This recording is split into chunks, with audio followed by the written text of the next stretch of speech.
Hello guys, welcome back to my channel. আশা করি তোমরা সবাই ভালো আছো, আমিও ভালো আছি। আর আজকে দেখো আমরা রাত্রে বেরোচ্ছি। অ্যাকচুয়ালি আমরা যাচ্ছি আমার শ্বশুর বাড়ি, মানে আমার ছেলের দাদুর বাড়ি।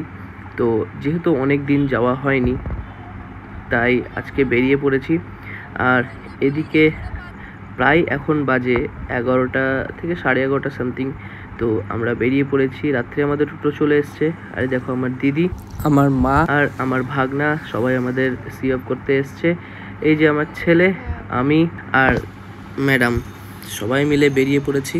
এখন টোটোতে করে যাচ্ছি স্টেশনে, কারণ আমাদের ট্রেন আছে রাত্রি 12টার সময়।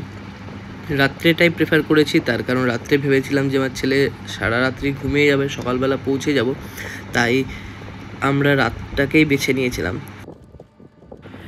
তো দেখো এখন প্রায় ঘড়িতে ঠিকঠাক দেখাও যাচ্ছে না, এখন বাজে প্রায় 11:30।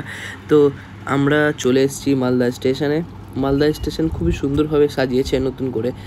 আস্তে আস্তে আমরা প্ল্যাটফর্মেও ঢুকে পড়েছিলাম, ট্রেনের অপেক্ষা করছিলাম। তো ট্রেন যথারীতি ঠিক টাইমেই পৌঁছে গেছে। আমরা এখন ট্রেনে উঠে গেছি। আর আমি টোটাল ভিডিও করতে পারছিলাম না, তার কারণটা হাতে ছেলে প্লাস লাগেজ এত কিছু নিয়ে টোটাল ব্লগটা আমি ঠিকঠাক করতে পারছিলাম না। তো যাই হোক, ওরা এখন ঘুমিয়ে আছে আর আমাদের নামতে হবে নৈহাটি। তো এখন প্রায় ব্যান্ডেল পৌঁছে গেছে ট্রেন। দেখো ব্যান্ডেল অ্যাকচুয়ালি ছেড়ে গেছে, ব্যান্ডেল ছেড়ে নৈহাটির দিকেই ঢুকছে। তো তাই আমি রাত্রে তো আমার ঠিকঠাক ঘুম টুম হয়নি তেমন। তো আর কিছুক্ষণের মধ্যে আমরাও পৌঁছে যাব।